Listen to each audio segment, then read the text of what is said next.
Сәлеметсіңдер ме балалар? Бүгін бізде 109-шы сабақ тиімді есептеу тәсілдері. Бірінші есеп сандарды қосу тәсілдеріне қар.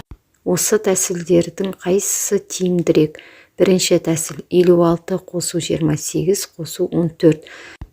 Ең алдымен сол жағын, яғни 56 мен 28-ді қосып алып, екеуін, яғни қосқанда 84 шығады.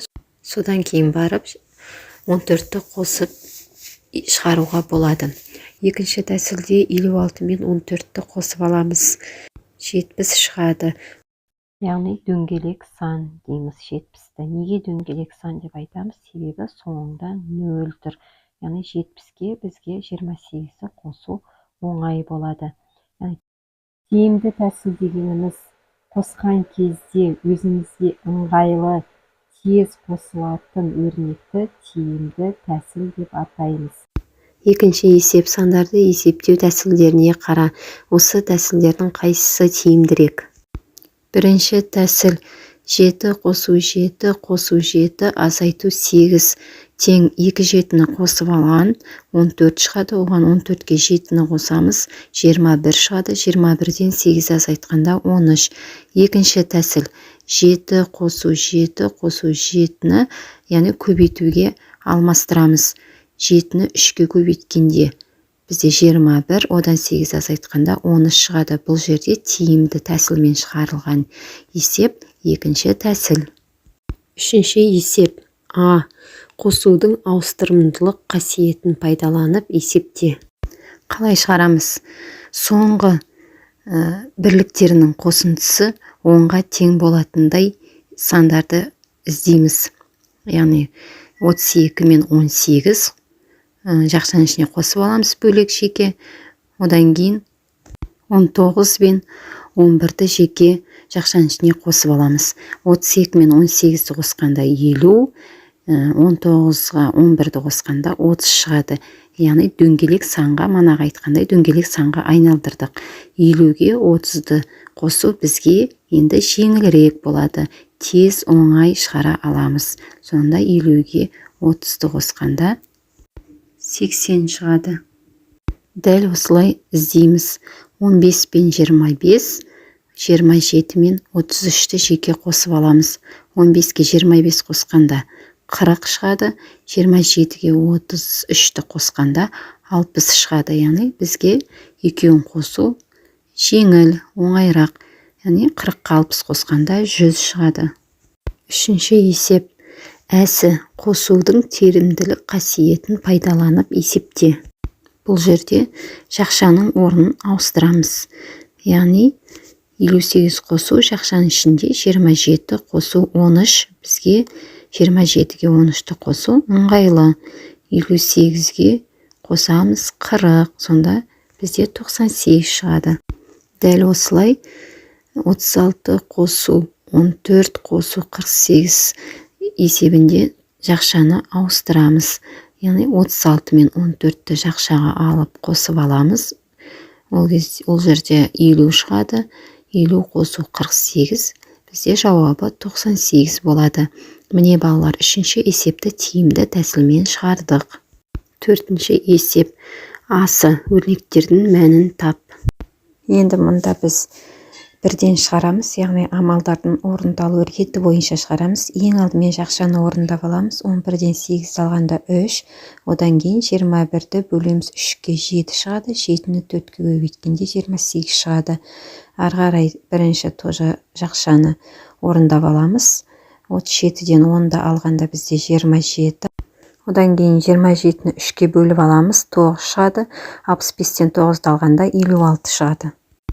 Әсі қосындыны көбейтіндімен алмастыр. Енді бұл жерде біз С-ны санап аламыз.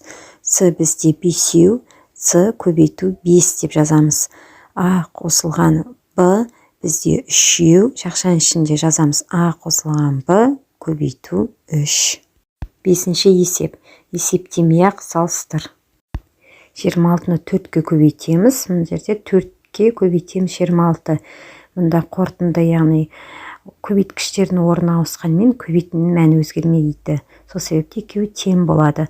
Мына жерде 36 қосу 5, 36 көбейту 5. Әрине бұл жерде көбейтінді үлкен болады. Одан кейін 7 көбейту 4, 7 көбейту 6. Бізде 4 6-дан үлкен болғандықтан 7 көбейту 6 үлкен болады.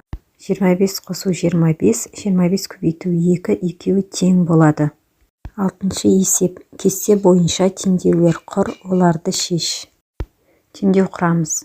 Жақшаның ішіне 800 азайту 300, жақшаның сыртында азайту x тең 200. Шығарамыз. Жақшаның ішін орындап аламыз. 500 шығады, 500 азайту x тең 200. Енді x-ті табу үшін 500-ден азайтамыз 200-ді. x тен 300 шығады. Тексереміз. 800 азайту 300 жақшаның ішінде, жақшаның сыртында азайту 300 тең 200. Есептейміз. Жақшаның ішінде 500, 500-ден 300-ді азайтқанда 200 шығады, 200 тең 200. Келесі 40 бөлу x тең 5. X-ті табу үшін 40-ті бөлеміз 5-ке, x-тен 8 шығады. Тексереміз. 40 бөлу 8 тең 5, 5 тең 5. Кел ойнайық. 7-ші есеп. Сандарды қосу нәтижесінде 25 ұпай жинайтындай етіп тор көздермен жүріп өт. Ескерту: есептеуді 0-ден баста. Берілген сандардың біреуі артық. 0-ден бастаймыз. 0 қосу 1, қосу 7, қосу 7, қосу 1, қосу 1, қосу 3, қосу 5, бізде 25 шығады. Бір сан артық деп айтылған берілгенде, яғни бұл жерде 4 саны артық. 8-ші есеп. Тиімді тәсілмен есептеп шығар. Бұл жерде 17 мен 23-ті жақшаға аламыз. Себебі 17-ге 23-ті қосқанда дөңгелек сан, яғни 40 шығады. 40-қа 35-ті қосқанда 75 шығады. Келесі жақшаны ауыстырамыз. 56-ті қосу 14-ті жақшаға аламыз. Бұл жерде 70 шығады. Бұл дөңгелек сан, оған қосамыз 28 тең 98 шығады. Әсі. Өрнектерді ақшамда. Бұл жерде 7-ні 2-ге көбейтеміз. Оған қосамыз 6-ны 2-ге көбейтеміз. Сонда 7-ге 2-ні көбейткенде 14, қосамыз 6-ны 2-ге көбейткенде 12 тең 26. 9 3 болғандықтан 9-ды 3-ге көбейтеміз. Одан азайтамыз 8-ді. 9-ға 3-ті көбейткенде 27, 27-ден 8 азайтқанда 19 шығады. 9-шы есеп. Ойлан тап. Медет қанатқа: егер менде қазіргі бар алмаға қарағанда 2 алма артық болса, онда менің алмам сендегіден 2 есе артық болар еді, деді. Егер балалардың екеуінде барлығы 10 алма болса, олардың әрқайсысында неше алмадан болған? Егер медетте 1 алма, қанатта 9 алма болатын болса, медетке 1-ге 2 алманы қоссақ, 3 саны 9-дан 2 есе артық бола алмайды. 2-ге 2-ні қосқанда 4 шығады, 4 саны 8-ден артық бола алмайды. 3-ге 2 санын қосқанда 6 шығады. 6 саны 7-ден 2 есе артық бола алмайды. 4-ге 2 санын қосқанда 6 шығады. 6-дан 2 есе артық бола алмайды. 5-ге 2-ні қосқанда 7 шығады. 7 саны 5-тен 2 есе артық бола алмайды. 6-ға 2 санын қосамыз 8, 8 4-тен 2 есе артық бола алады. Сонда бізге осы 6 қосу 4 тең 10 келеді. 6 қосу 4 тең 10 саны келеді. Себебі 6-ға 2-ні қосқанда бізде 8 шығады.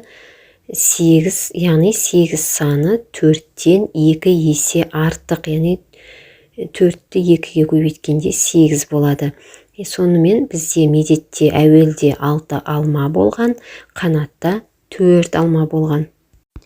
Міне балалар, барлық есепті бітіріп болдық. Егер сендерге сабақ ұнаса лайк басыңдар, және де каналға тіркелуді ұмытпаңдар. Сау болыңдар балалар.